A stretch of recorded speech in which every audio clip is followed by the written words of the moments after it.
Houses were pulled down. All communities were split up. Communities that you could used to walk into one another's doors, and instead of that, you're walking into spare ground. It's been left vacant.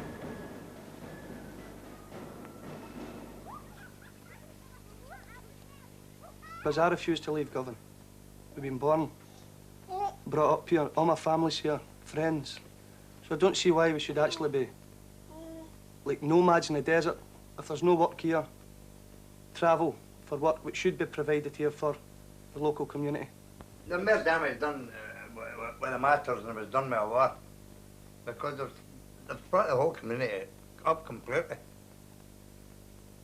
I mean, they've left it just as what you say, barren land.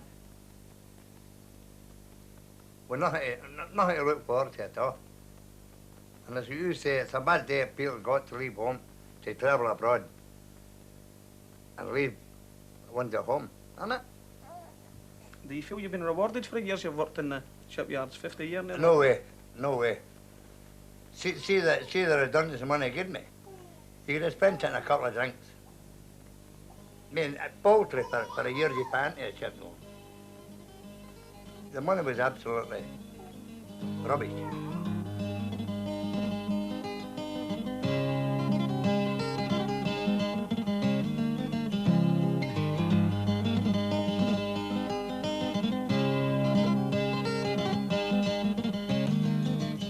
Come, all of you workers, to toil night and day, by hand and by brain, to earn your pay, who for centuries long past, for no more than your bread, have bled for your countries and counted your dead in the factories and mills, in the shipyards and mines. We've often been told to keep up with the times, but our skills are not needed. They've streamlined the job, and with slide rule and stopwatch our blind day of raw die. But when the sky darkens and the prospect is war, Cruel. Because we worked in a shed and it was, you were up to knees in fine dust. And you were market, you were black. You were more like a mine than you were a shipyard worker. Even the toilet, if you went to the toilet and you weren't feeling too good, and if you stayed in over 3 minutes, you were paying half a crown for it. That's definitely, that's actually true. It's true. I mean, that is definitely true. There's no spiffing about it. I honestly thought that was in the realms of fairy tales. I thought that was a joke, you know. No, that was actually true.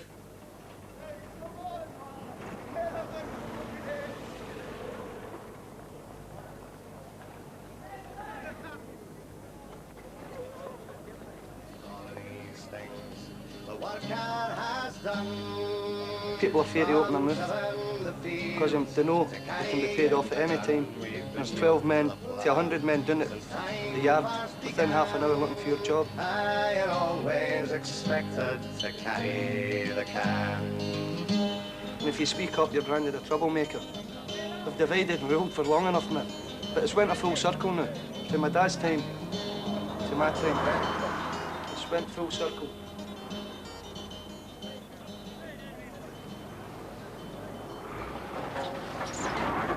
I suppose it's thinking of a utopia that people would have jobs, better paid jobs, money that they can live on. It shouldn't be like that. It shouldn't be a hand-to-mouth existence. Not when you think of the wealth that Great Britain's supposed to have.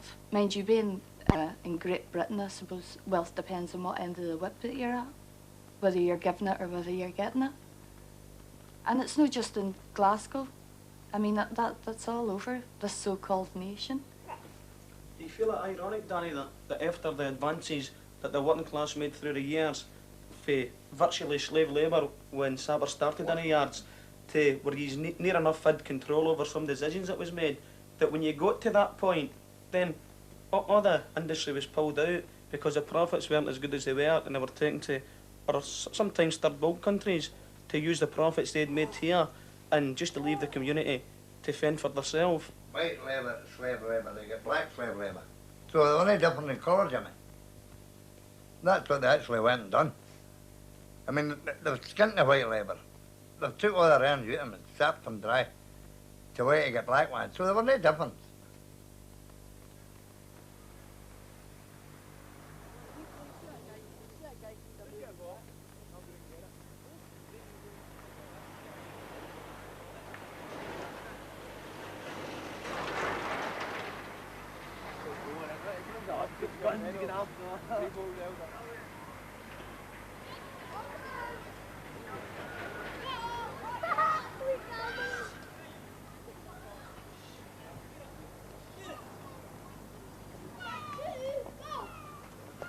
When I was being brought up in Epsom Street at St Governor, they called that the Irish Channel because there are a high percentage Irish people that lived in it. As you were brought up when you were younger, you always hear people saying you never had very much, but we really never had very much. We've still not got nothing. But they would maybe have a party now and again, and it would be all Irish songs they would sing about a dying rebel, you know, a fella dying in Brixton prison. Maybe sing songs like Kevin Barry and things like that. So you're brought up with, you know, it is part of one of the two traditions inherent in the working class here in the west of Scotland.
Basically, to some of the boys in the band is a hobby.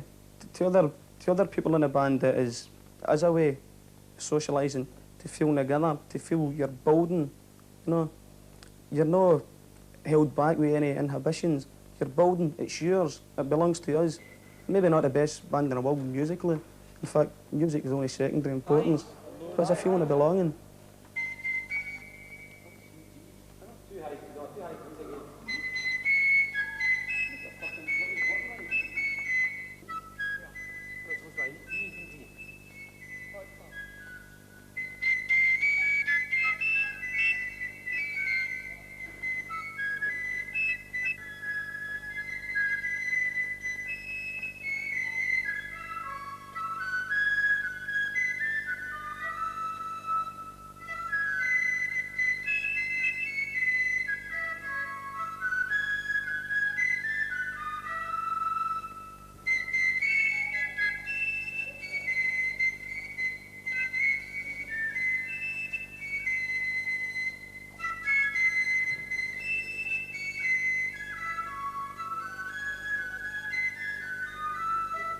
My brother-in-law, he's in the Orange Lodge. I asked him, would you join the Orange Lodge for?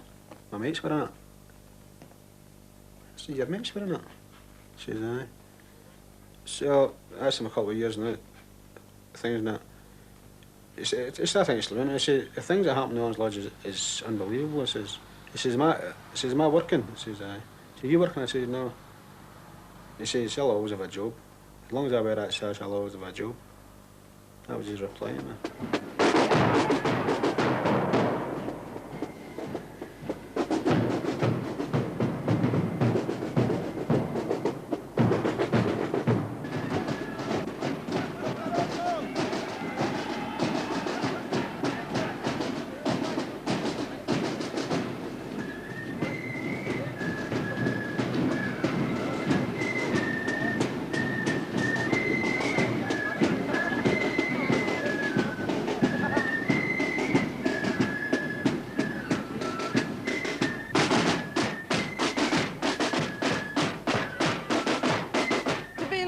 Means to be loyal to what exactly?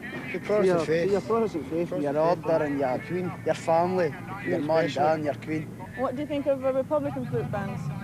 They're very similar. Well, they've got their cause as well as we've got our cause, but they don't need to come out the same day we're coming out because you know they're going to start trouble.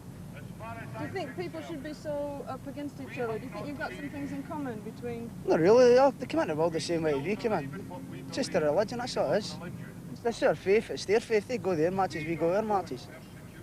Do you think you've got the same sort of problems though in terms of jobs and the lack of that? We have. Yeah, we're all just equal. Most of them are unemployed. That's what it is. And why do you split up like this between loyalism and, you know, it's just the way we've been brought up, mate. We've got to accept it, haven't we?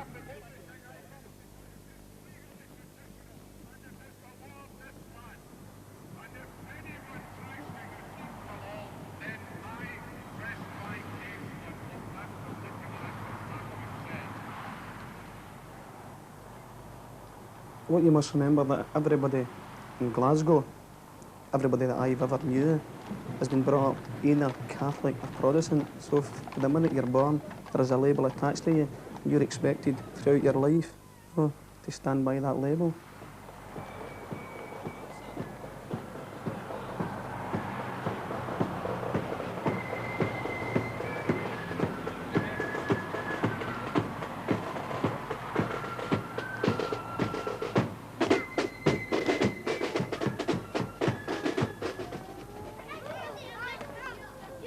Even through school, you've got people like Catholic cats eat the rats, 2 for tuppence halfpenny. Proddy dogs eat the frogs, 2 for tuppence halfpenny. So the division is reinforced. You know what I mean? So for the very day they've been brought up, through every institution, whether it be school or church, they've been divided. So you can't really expect them to come together overnight.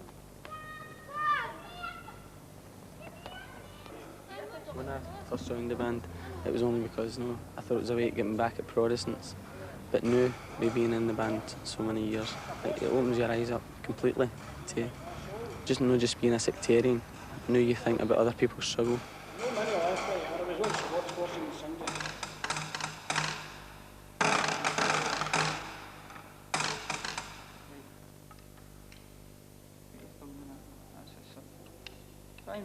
Find your own balance yourself. What's comfortable, what feels comfortable.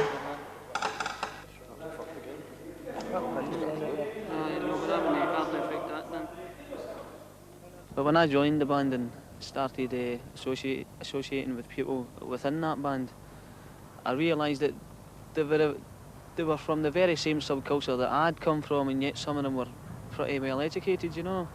Self-educated, I might add. Well, it set me to thinking along some of the same lines as themselves. And then when I went over to the island and I saw really what was happening with my own eyes, I says, well, this must surely be worth getting into.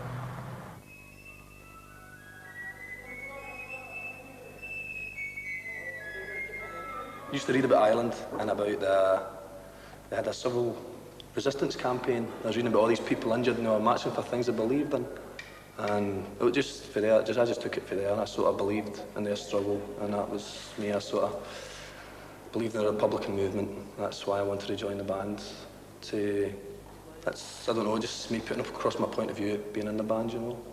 Before we joined the band, we only knew what we read in the papers, what we heard in the news, things like that. British view. The British view, the media's view. But when you join the band, you see for yourself. When you go to Ireland, you can see for yourself. So it opens your eyes up very much that way. You can tell the British media, half it's just a lot of nonsense. You go and find out for yourself what it's like, then you know the truth. So sometimes the British media, they don't say nothing about the oppression. They stick by their own kind. It's just that everybody's against the oppressed people. Sometimes people would say you're a sectarian band because you only play for Irish Republican marches. Would you argue against that? Would you say? I argue very strongly against that because we've done Welsh marches, we've done Scottish marches, racism marches, a lot of racist marches. We support coloured people in this country especially, and being in the band, opens your eyes to all these things.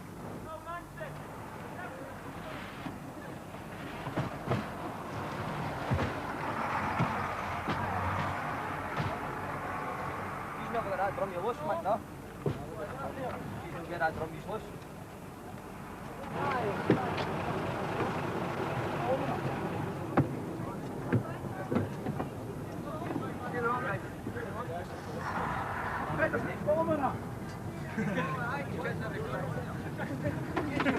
See you later, right? It's gone, eh? Getting the £3 off the whisky dinner. Just give some money to vote for Bonnie, it doesn't matter. Hey, Michael. Yeah, money, mate. £3 is on, like. There you go, my friend. £3 only.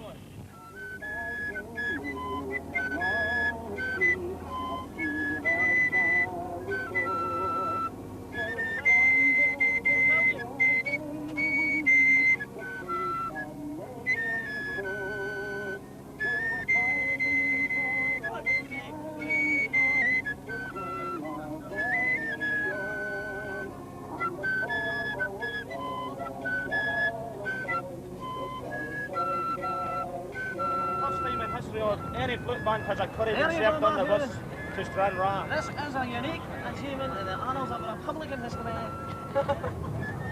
This ceremonial breaking of bread. There we go, Matthew. Show him Jesus Christ. I just hope this isn't the Last Supper. Praise, I just hope this isn't the Last Supper. Praise be to Allah. What do you think, man? What do you think this is? Damn Bernie, man.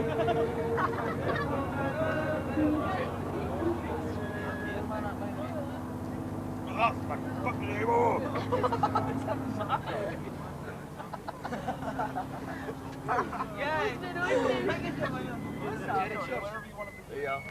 Just come round, mate. Driver, man. Look for a driver. In Irish history, there was actually a Celtic invasion of Scotland, and much of the culture of Scotland comes from those Irish origins, like the kilt, the bagpipes, and even the dances. And there's a lot of strong cultural links going back many, many centuries. But in terms, say, of the Irish today in Scotland, many of them came to avoid the famine. Many of them came at the time of the railway boom during the period of industrialization, say from 1801 onwards. But the period of the famine actually is, to the English people, it's a period of the potato blight. Full story of the famine was that Ireland was producing a lot of cereals. There was a lot of food in the country, but the landlords put the rents up, and food was actually being exported out of Ireland at the time when people were dying on the ditches and the roads. 2 million people died and 2 million emigrated. The population of Ireland was halved within a period, say, of 4 years.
Oh, I'll give you Brits, I'll give you Brits. I'm not doing.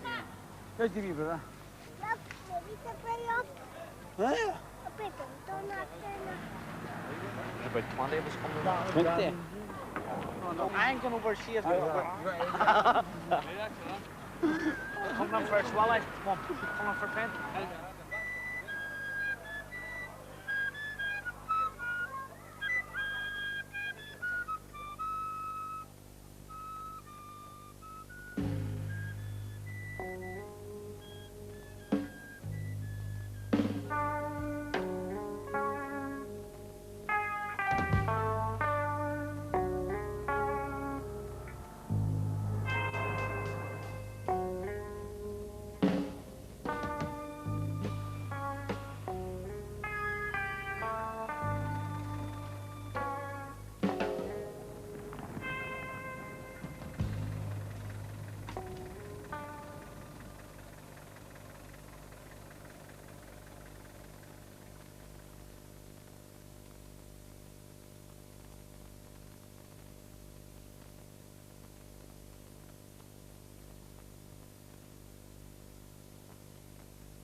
Beside the guy on your left, right? Okay. And you're missing half a band here, so make sure you do it right. You've only got half a band, so do it okay, right?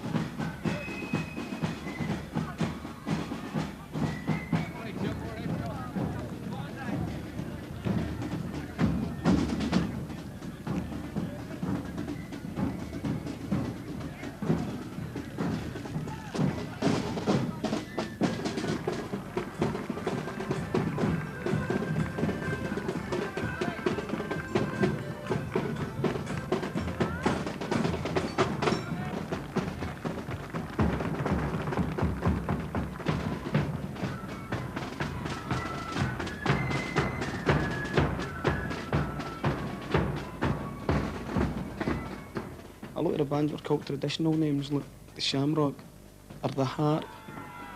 You get the bands that are coming up now are taking maybe Irish martyrs' names, some of the men that died in hunger strike. You've got a Bobby Sands band, a Patsy O'Hara band, Francis Hughes band. They probably relate to them because they know the people were fighting the monster, died fighting the monster. And they were challenging the role of a foreign occupying army in their country, and they died. They died just as much the same as if they died if it was in the hills of Palestine.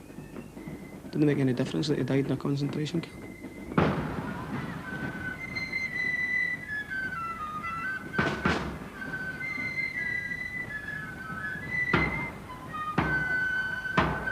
It's just tough luck that we happen to live in Glasgow. If we lived in maybe somewhere in the north of England, we didn't have this inbuilt sectarianism that's been fostered on the people through the years, then we maybe have been able to build up a lot of support and maybe helped.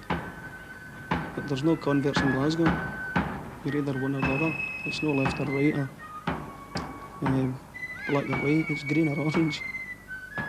Whereas we've broke out of that mould to a certain extent. Other people are not interested in that now.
You feel under constant pressure that they're watching.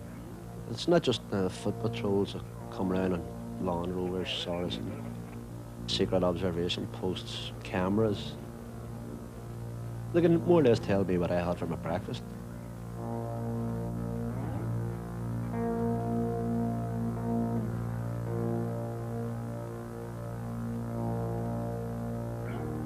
It'll turn down again, so it does. Goes around, up and down the falls, the whole way.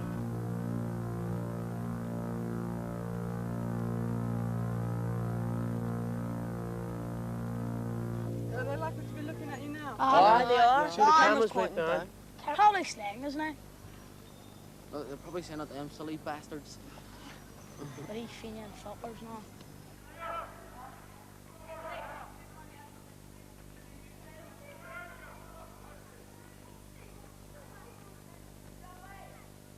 You go downtown, over in England, you don't get Checkpoints. searched. Downtown here, See checkpoints. you go down, reborn babies, look on their prams, get searched now. And over in England, there's not, don't do all that, there's a shit. Or here, that's it. Don't get searched.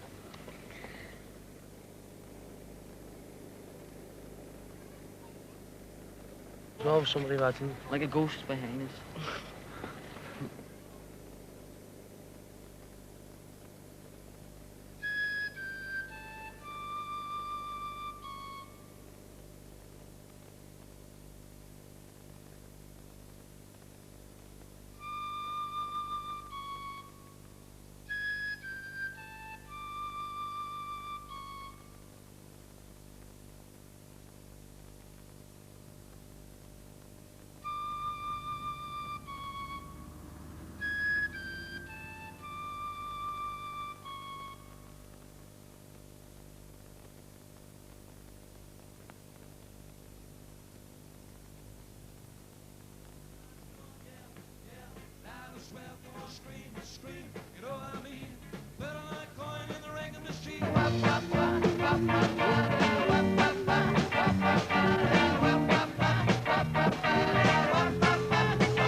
Ladies and gentlemen, we're now going to come to the star attraction of the evening. It's the James Connolly Band, and they've come the whole way from Glasgow, Scotland. And let's give a big warm Belfast welcome. Thank you.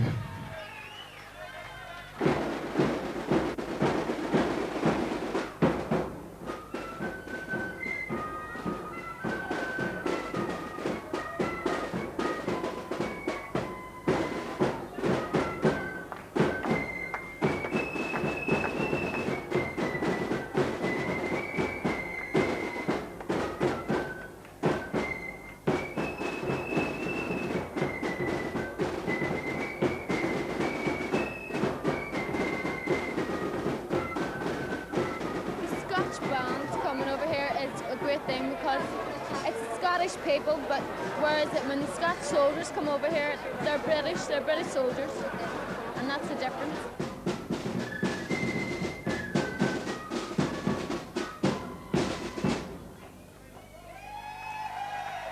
My sister's in Armagh jail, and when we went up to see her, and we were coming home, and the British Army stopped us, and he was Scotch, and he said that I told him to go back to his own country, and he said Ireland was his country. I said no, Scotland's his country. He says no, he was British. He has no country.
was another.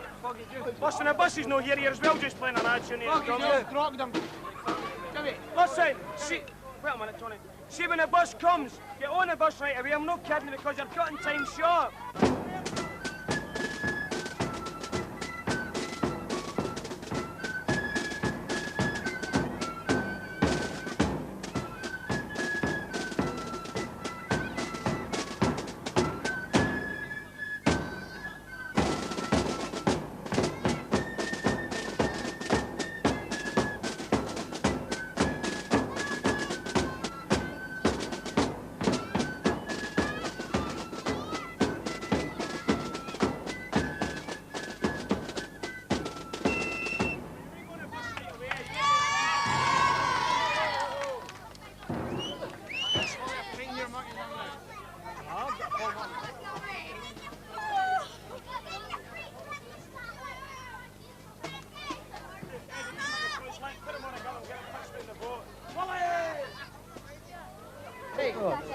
Right, well, you need to get on this bus.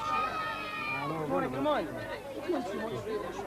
Right, Tony. Giant show you. That's because his buckle's nappy. Oh, here's me being one. Yeah. Yeah, well, I'll find that out. I'm not going home. I'm staying. I'm a fool. I'm coming.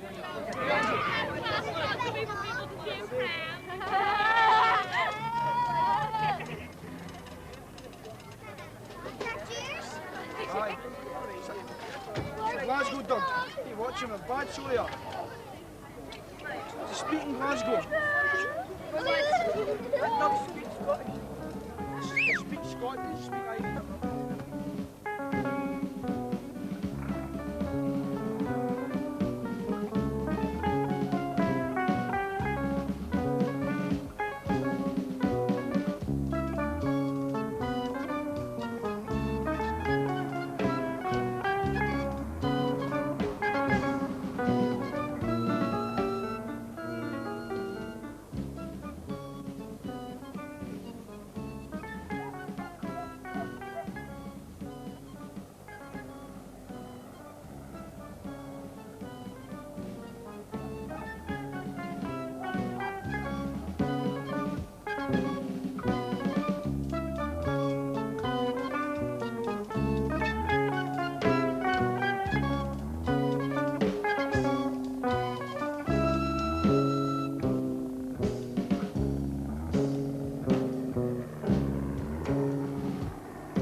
There's a lot of things that's happening here that maybe happened in Belfast, Northern Ireland years ago. You had the civil rights in Northern Ireland. It was lack of work, lack of housing facilities. And I can see the same thing happening here, not only in Scotland, but England and Wales as well. Not through a sectarian or religious attitude, but because the working class people have taken that much from the various governments, and it's not just the Tory government, all of them, your political parties. They promise you the earth, and then when it comes to it, you get nothing.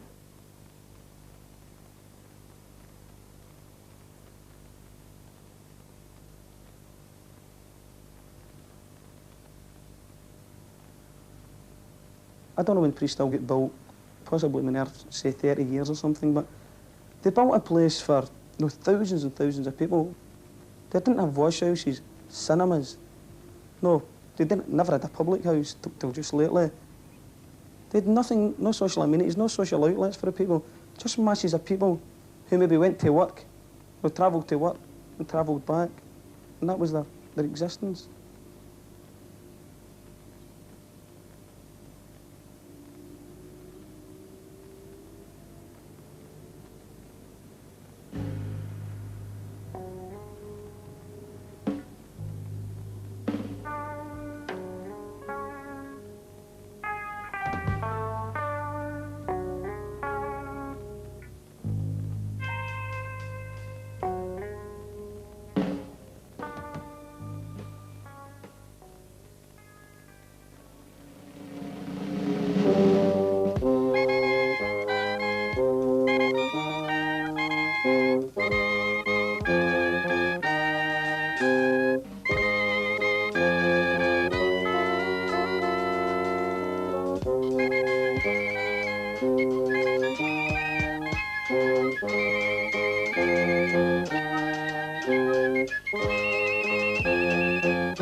You'll join a band because your feelings are strong enough to do it, not as an alternative at all.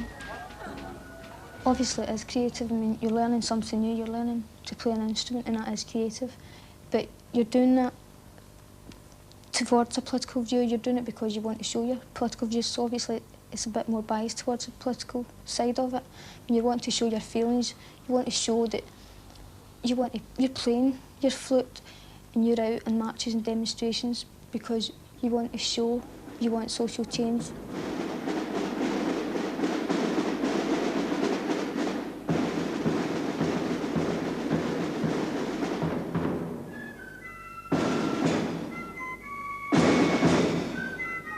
If you want to do something hard enough and you've got a reason to do it, then that makes you try harder and the difficulties aren't so bad then. Although it's difficult learning an instrument, and that's just one of the things, but it's all right once you start, and if you keep going, it's just a matter of practice, like as in most things, and just practice, and if you want to do it, you'll do it.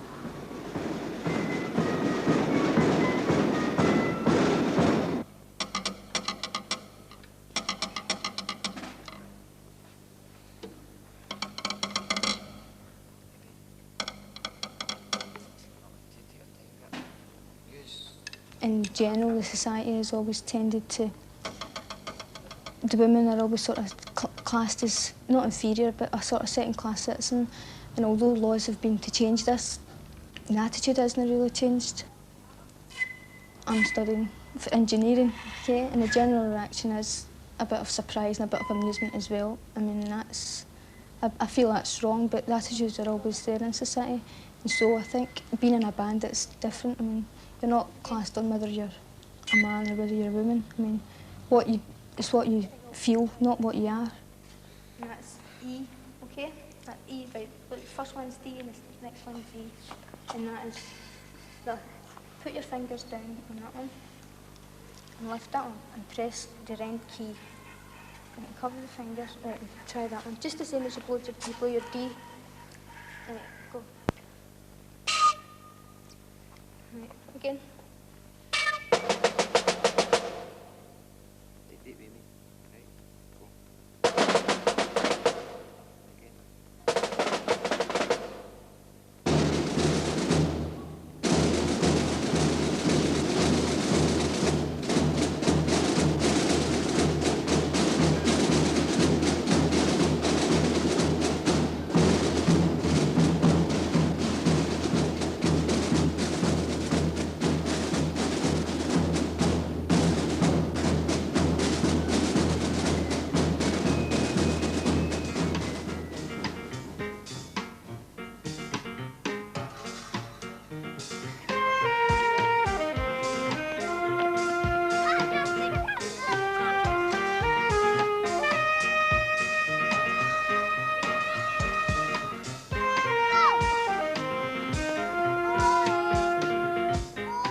Then do you generally think that it's what your mother used to tell you when you were young and all?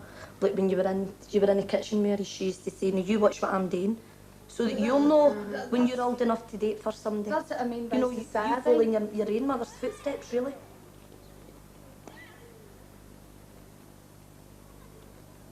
Say you go for an interview and you fill in your details, name and address, occupation. You put down housewife. And they're reading through the card and say, "Housewife, have you got any experience?" Well, you could turn around to them and you could say, "Yes, I'm a chef when it comes to a point. I can do accountancy," because, I mean, you need to have the brains behind you to run a house. I can do my nurse, my nanny. When you think of things that you do in an ordinary day in your own house, if you were getting paid for it, you'd be under a fortune. But you don't. I mean, it's taken for granted that a woman does this.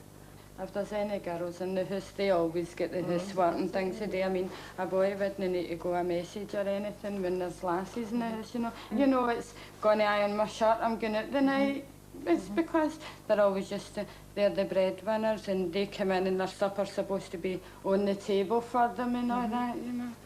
But that's the way it always was, you know, men. Even the ones that aren't working go down and stand at the bookies and they'll shout up to their wives, is the tea ready yet? You know, but it's... I don't think it's even men's attitude, it's the system's attitude towards women. You're there and it's your place to put on an apron and provide everything that a mother's supposed to provide. And I think that the attitude towards women is if you can't provide it, then there's something wrong with you. You know, sometimes you feel like, you know, one of the kids is getting on your nerves, going to wallop them, and then you turn and say, well, you can't do that because I've hit them. You know, it's not right to hit them. But sometimes you've got no other release from the frustrations, especially if you're stuck in the house all day long. And it's a shame just now because I think the kids now are getting, they're more independent, like the lasses, you know, they kind of say to themselves, oh, well, I'm not going to be stuck in the house and that. But it's happened at a bad time that they've came to this decision because they've no other option, because there's no jobs, so they're just going to be stuck in the house. I think now that women speak up for themselves more than like, say, my mother. Oh, she would never open her mouth, you know, or like say anything back, but now women do say, no, I'm sick here, I'm going to get a job and that. But there's no jobs for them now.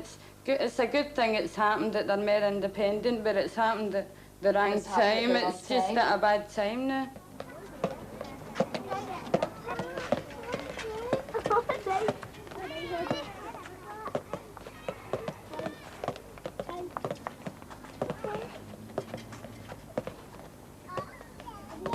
You used to ask somebody, you would ask yourself, what are you going to be when you leave school? I'm going to be a nurse or I'm going to be a fireman. You ask Wayne what he's going to do now, what does he say? I'll go in the door.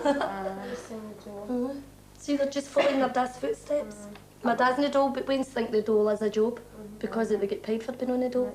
But Wayne's don't understand that what they're getting paid is very little. I think they'll start getting used to it, and once they grow up, they'll expect not to have any money anyway because nobody's ever got any money, you know. Just get used to it. You shouldn't have to get used to it. No. I mean, at least whenever I left school, you had a bit of a chance of getting a job. That's not the type of future that I want my children to have.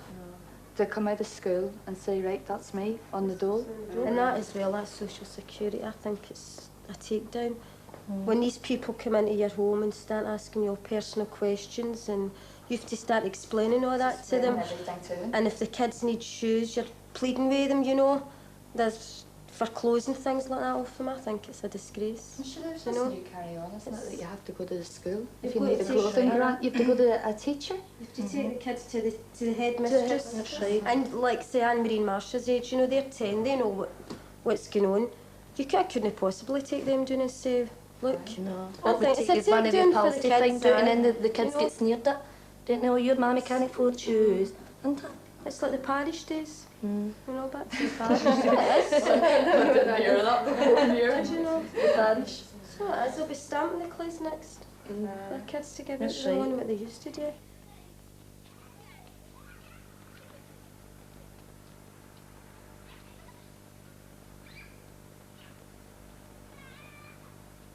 I was working for £18 a week, from 6 in the morning to 9. That was six days a week. And that was Saturday and Sunday anyway. That's right. And you were off the Monday and you were working all the rest of the week, Saturday and Sunday. You didn't even get any extra double time or time and a half. No, £18 a week was full wage, which is ridiculous. Yours is the same, but your swear places, no great thing, but 142. I know. And some of the places you have to clean in there, as you know, Josie, are ridiculous. I mean, they're filthy. If people went in and seen them, you know, see if you seen it, Anne-Marie, you would say, God, turn your stomach, you know, for that, for 142 an hour. But they get away with it because people need the money, so they'll do it, you know. If you're desperate for the money, you'll go out and do that kind of work.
I think it might be empty. I think this place might be empty. I think maybe everybody might immigrate to somewhere.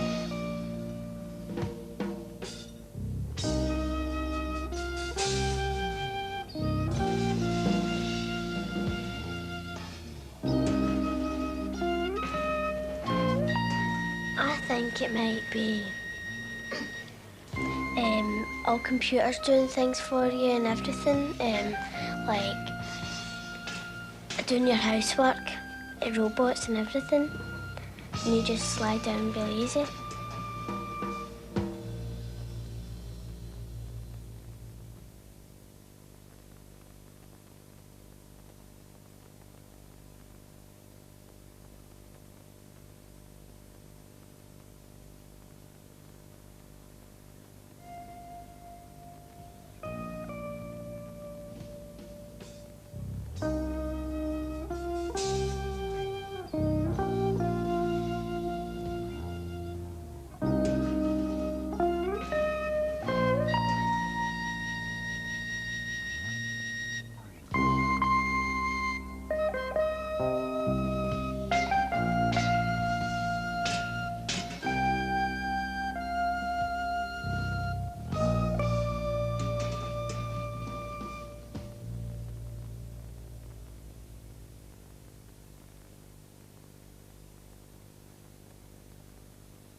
I think it'd be better like the old days, that you could just exchange goods. Like if you're a fisher, you exchange fish, and if you're a sewer, exchange clothes. Or if you're a plant, or if you're a farmer, you exchange food. I think it'd be good like that, and you wouldn't need really money. You just need to, like, say their dad was a farmer, they could carry on what they do, or whatever your mum worked as or your dad worked as it. You could do it. You're not unemployed or anything like that. I think jobs in the future will be very scarce because factories and that are getting pulled down and they're getting closed and that, and people are getting sacked and that. So I don't think there'd be many jobs in the future. I think you should get jobs once you're about 14 or 15, because once you're older you might not get any chance of getting any other job.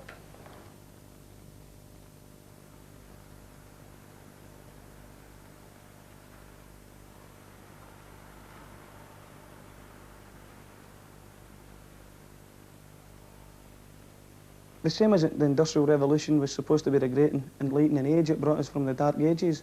So the technology will be the same. The minority that controlled the industry will be the same minority that will control the technology. So not only are you de-skilling people and taking their skills away and making them dependent on state handout and things like that, you're still not changing the balance in society.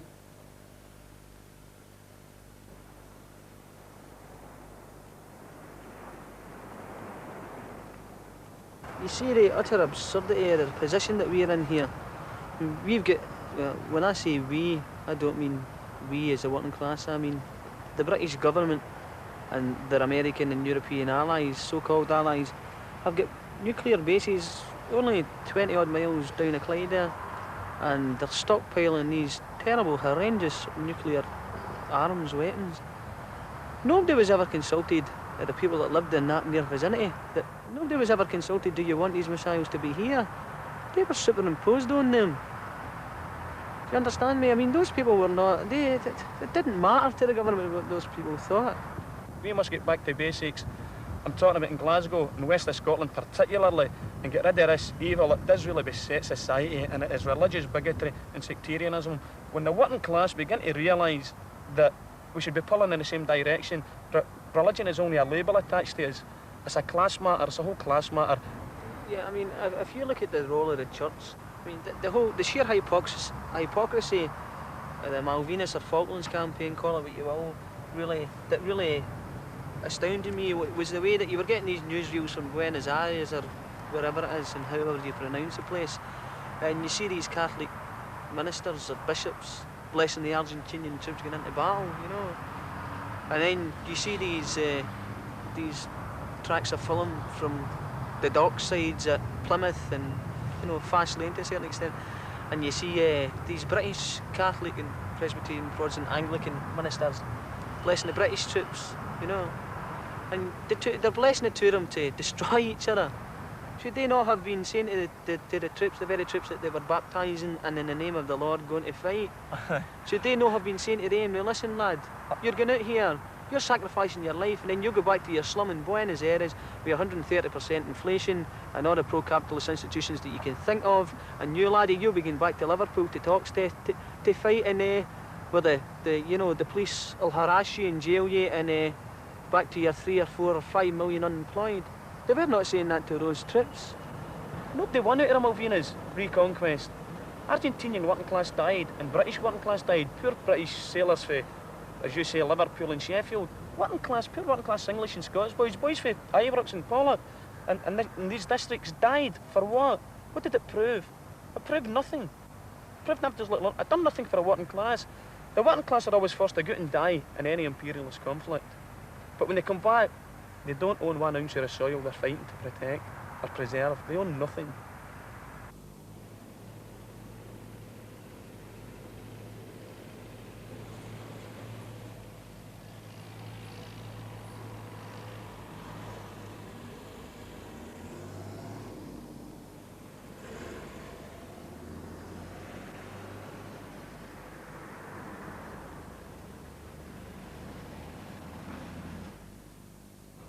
Trying out his milk this way.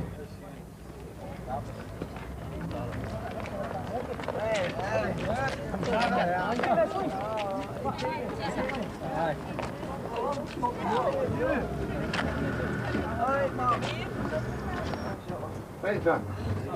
Hey, kid. What busy? I don't want to be for long. I don't want to be for long. It's not. Nancy, you know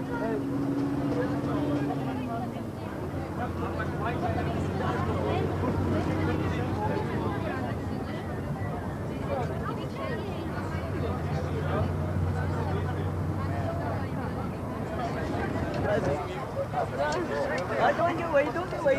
You say that you finish it.